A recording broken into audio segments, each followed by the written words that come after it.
பொன்னியின் செல்வன்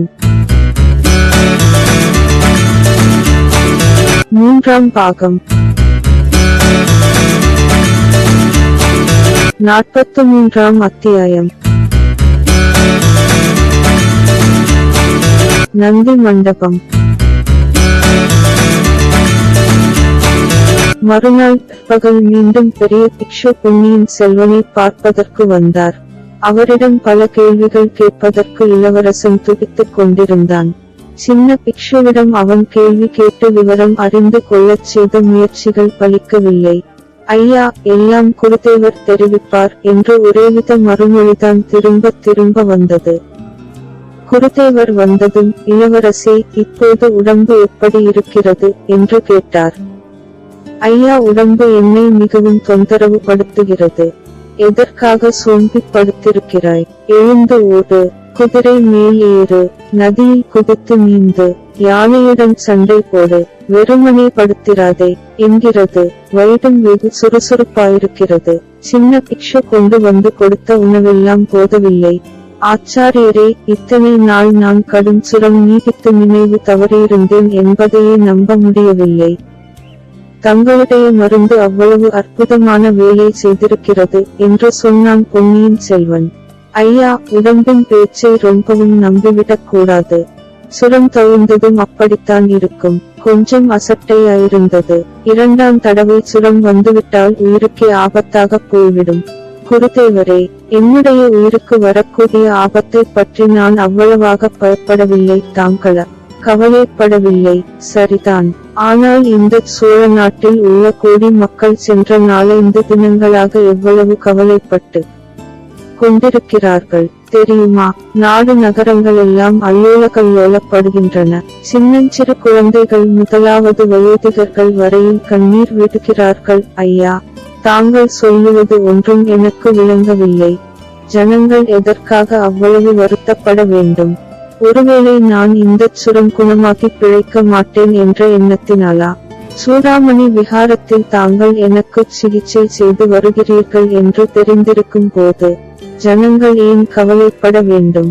இளவரசே, தங்களுக்கு சுரம் என்பதும் தாங்கள் சூடாமணி விஹாரத்தில் இருந்து வருவதும் ஜனங்களுக்கு தெரியாது.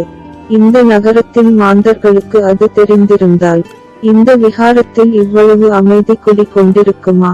மதில் சுவர்களையெல்லாம் இடித்து தகர்த்து கொண்டு அத்தனை ஜனங்களும் தங்களை பார்க்க இங்கு வந்திருக்க மாட்டார்களா? அன்று காலையில் தாங்கள் கடலில் மூழ்கிவிட்டதாகச் செய்தி வந்தபோது இந்த நகரின் மாந்தர் எழுப்பிய ஓலத்தையும் பிரலாபத்தையும் தாங்கள் கேட்டிருந்தால் ஏன் இந்த விஹாரத்துக்குள்ளேயே அன்று காலை கண்ணீர் விட்டு கதறாதவர் யாரும் இல்லையே? பொன்னியின் செல்வன் கட்டிலில் எழுந்து உட்கார்த்து, குருதேவரே, இது என்ன சொல்கிறீர்கள்? எனக்கு ஒன்றும் விளங்கவில்லையே. நான் கடலில் மூழ்கிவிட்டதாகச் செய்தி வந்ததா? எப்போது வந்தது? யார் அத்தகைய பயங்கரச் செய்தியை கொண்டு வந்தது? எதற்காக என்று கேட்டான். யார் கொண்டு வந்தார்களோ தெரியாது. ஒருநாள் காலையில் அந்தச் செய்தி இந்த நகரமெங்கும் பரவிவிட்டது. தங்களை இலக்கையிலிருந்து கோடிக்கரைக்கு ஏற்றி வந்த கப்பல் சுழல் காற்றில் அகப்பட்டு மூழ்கி விட்டதாக ஜனங்கள் பேசிக் கொண்டார்கள்.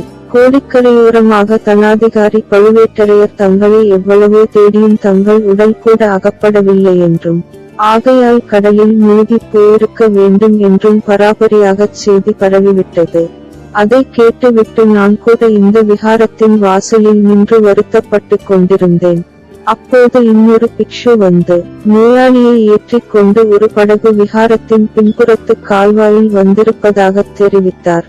நான் உடனே வந்து பார்த்த போது படகில் உள்ள நோயாளி தாங்கள்தான் என்பதைக் கண்டேன். பிறகு 3 நாட்களாகச் சிகிச்சை செய்து வந்தோம்.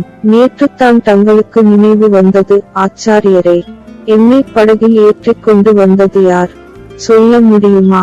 ஒரு இளைஞனும் ஒரு யுவதியும் படகு தள்ளிக் கொண்டு வந்தார்கள். ஆம் ஆம், எனக்கு கூட கனவில் கண்டது போல் நினைவுக்கு வருகிறது. அந்த இளைஞனும் யுவதியும் யார் என்று தெரியுமா? இளைஞன் வானர் குலத்து வந்தியத்தேவனா? இல்லை ஐயா, அவன் பெயர் சேந்தன் அமுதன் என்று சொன்னான். சிவபக்தி மிக்கவன் என்று தோன்றியது. பெண்ணின் பெயரை நான் அறிந்து கொள்ளவில்லை.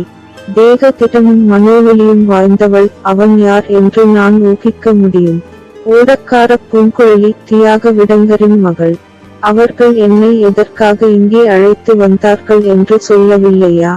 இல்லை இளவரசே, நான் அவர்களிடம் அதை பற்றி கேட்கவும் இல்லை. நான் இங்கு பத்திரமாயிருக்கிறேன் என்று தாங்கள் யாருக்கும் தெரியப்படுத்தவில்லையா? இல்லை ஐயா, யாருக்கும் சொல்ல வேண்டாம் என்று தங்களை அழைத்து வந்தவர்கள் சொன்னார்கள். தங்கள் உடல் நிலையை முன்னிட்டுச் சொல்லாமலிருப்பதே நல்லது என்று நானும் எண்ணினேன் ஆச்சாரியரே. இதில் ஏதோ சூழ்ச்சி நடந்திருக்கிறது.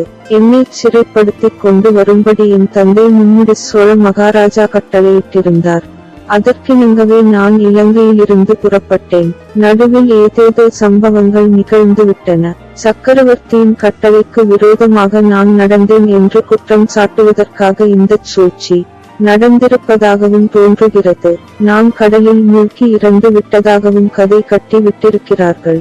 குருதேவரே, என்னை தாங்கள் இந்தச் சூடாமணி விஹாரத்தில் ஏற்றுக்கொண்டதே இராஜ துரோகமான காரியம். மேலும் வைத்திருப்பது பெருங்குற்றமாகும். உடனே என்னை தஞ்சாவூருக்கு அனுப்பி விடுங்கள் இளவரசே. தங்களுக்கு இடம் கொடுத்ததற்காக எனக்கு இராஜ தண்டனை கிடைப்பதாயிருந்தால் அதை குதூகலத்துடன் வரவேற்பன். அதன் பொருட்டு இந்த புராதனமான சூடாமணி விஹாரத்தை இடித்து தள்ளி மண்ணோடு மண்ணாக்கி விடுவதாயிருந்தாலும் பாதகம் இல்லை. தங்களுடைய பரிவை குறித்து மகிழ்கிறேன் குருதேவரே. ஆனாலும் என்னை கொண்டு வந்தவர்களிடம் ஒன்றும் விசாரியாமல் எப்படி என்னை ஏற்றுக்கொண்டீர்கள்? விசாரிப்பதற்கு அவசியம் என்ன? கடும் சுரத்தோடு வந்த தங்களை வரவேற்று சிகிச்சை செய்வதைக் காட்டிலும் என்னை போன்ற பிக்ஷுக்களுக்கு வேறு என்ன உயர்ந்த கடமை இருக்க முடியும்? மேலும் தங்களுடைய திருத்த மக்கையார் குந்தவை தேவியார் தாங்கள் இங்கு வந்து சில நாள் தங்கக்கூடும் என்று முன்னமே எனக்கு தெரிவித்திருக்கிறார்கள். ஓ, அப்படியா? இளைய பிராட்டியா அவவிதம் சொல்லி அனுப்பியிருந்தார். எப்போது? தாங்கள் இங்கு வருவதற்கு சில நாளைக்கு முன்பு தங்களை கொண்டு வந்த சேந்தன் அமுதனும் இளைய பிராட்டியின் விருப்பம் என்றுதான் கூறினான். குருதேவா, என்னை அழைத்து வந்தவர்கள் இருவரும் உடனே திரும்பி போய்விட்டார்களா? அவர்களை கண்டுபிடிக்க முடியுமா? அவர்களை பார்த்தாவது சில விவரங்கள் எனக்கு தெரிந்து கொள்ள வேண்டும் ஐயா. பதட்டம் வேண்டாம். அவர்கள் இருவரும் இந்த நரகத்திலேதான் இருக்கிறார்கள். தினம் ஒருமுறை வந்து தங்கள் உடல் நிலையை பற்றி விசாரித்து போகிறார்கள். இன்றைக்கு ஏனோ இதுவரையில் வர காணோம். அச்சமயத்தில் சின்ன பிக்ஷு வந்து குருதேவரை பார்த்து ஏதோ சமிக்ஞை செய்தார். ஆச்சாரிய பிக்ஷு, இதோ வந்து விட்டேன் ஐயா என்று கூறிவிட்டு வழியே சென்றார். சற்று நேரத்துக்கெல்லாம் அவர் திரும்பி வந்த போது இளவரசன் அருள்மொழிவர்மனுடைய பரபரப்பு மேலும் அதிகமாகியிருப்பதைக் கண்டார். ஆச்சாரியரே, இனி ஒரு கணமும் நான் இங்கே தங்கியிருக்க முடியாது. சக்கரவர்த்தியின் கட்டளையை மீறி நான் இங்கே வந்து ஒளிந்திருந்தேன் என்ற பழியை ஏற்க நான் விரும்பவில்லை. என்னால் இந்த புராதனமான சூடாமணி விஹாரத்துக்கு எந்த விதமான தீங்கு நேரிடுவதையும் விரும்பவில்லை என்றான் இளவரசன். பெரிய பிக்ஷு மலர்ந்த முகத்துடன், உண்மையில் அத்தகைய பெரும் பொறுப்பை நானும் இனி வகிக்க முடியாது. தங்களுடைய விருப்பத்துக்கு விரோதமாக ஒரு கணமும் தங்களை நான் இங்கு வைத்திருக்க விரும்பவில்லை. இந்த கணமே தாங்கள் புறப்படலாம். கால்வாயில் படகு ஆயத்தமாய் காத்திருக்கிறது என்றார். எங்கே போவதற்கு? அது தாங்கள் தீர்மானிக்க வேண்டிய காரியம். தங்களை இங்கே கொண்டு வந்து சேர்த்த இருவரையும் படகுடன் தங்களை அழைத்து போக வந்திருக்கிறார்கள். இளவரசன் சிறிது தயங்கினான். ஆச்சாரிய பிக்ஷுவின் முகத்தில் மர்மமான புன்னகை பொழிவதைக் கண்டு, இதில் இன்னும் ஏதேனும் சூழ்ச்சி இருக்கக்கூடுமோ என்று வியந்தான். அவர்கள் இருவருமே திரும்ப வந்திருக்கிறார்களா? எதற்காக என்று சொல்லவில்லையா? சொன்னார்கள். இந்த விஹாரத்திலிருந்து ஒரு நாழிகை தூரத்தில் கால்வாயின் கரையில் நந்தி மண்டபம் ஒன்று இருக்கிறது. அதில் தங்களை பார்ப்பதற்காக 2 பெண்மணிகள் வந்து காத்திருக்கிறார்களாம். இளவரசன் அவசரமாக கட்டிலிலிருந்து இறங்கினாள். ஆச்சாரியரே, உடனே படகுக்கு என்னை அழைத்துச் செல்லுங்கள், இவ்வளவு தாமதம் ஆகிவிட்டதே என்றான். பிக்ஷு இளவரசனை கையினால் தாங்கிக் கொண்டு கால்வாய்க்கரை வரையில் சென்றார். ஆனால் இளவரசனுடைய நடையில் 4 நாளைக்கு மேலாக கடுஞ்சுரத்தினால் பிடிக்கப்பட்டிருந்ததின் அறிகுறி ஒன்றும் தென்படவில்லை.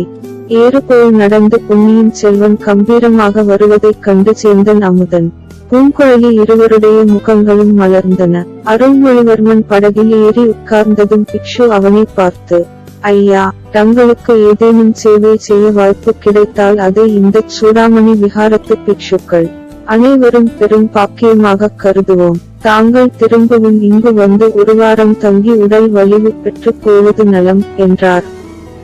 குருதேவரே, நான் திரும்பி வருவேன் என்றுதான் எனக்கு தோன்றுகிறது.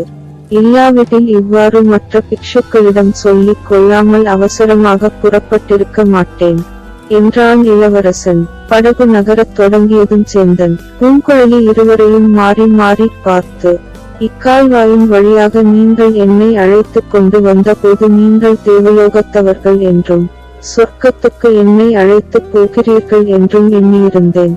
என்னை ஏமாற்றி விட்டீர்கள். சந்நியாசி மடத்துக்கு கொண்டு போய்ச் சேர்த்தீர்கள்.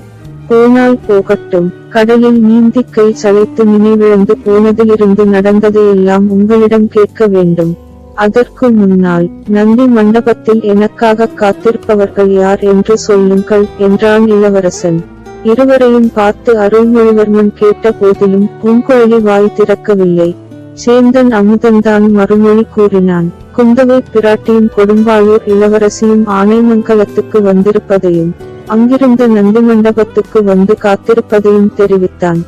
ஆகா, எடுத்ததற்கெல்லாம் மூச்சை போட்டு விழும் அந்த பெண்ணை எதற்காக இளைய பிராட்டி இங்கேயும் அழைத்து வந்திருக்கிறார்? சேந்தன் அமுதன், ஐயா, தமிழ்நாட்டு பெண்களிடையே இப்போது ஒரு சுரம் பரவிக் கொண்டிருக்கிறது.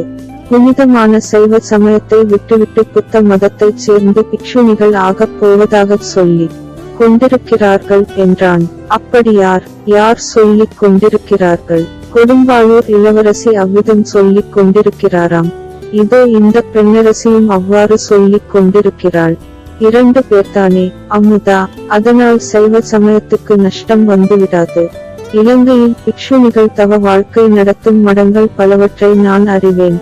வேண்டுமானால் நானே இவர்களை அழைத்து போய்ச் சேர்த்து விடுகிறேன் என்று பொன்னியின் செல்வன் கூறவும் சேந்தன் அமுதன் நகைத்தான். பின்னர் கடலிலிருந்து இளவரசனும் வந்தியத்தேவனும் கரையேறியதிலிருந்து நிகழ்ந்தவற்றையெல்லாம் சேந்தன் அமுதன் தான் அறிந்தவரையில் கூறினான். பொன்னியின் செல்வன் ஆர்வத்துடன் கேட்டுக்கொண்டு வந்ததுடன் தன்னுடைய ஞாபகங்களையும் ஒத்து பார்த்து கொண்டு வந்தான்.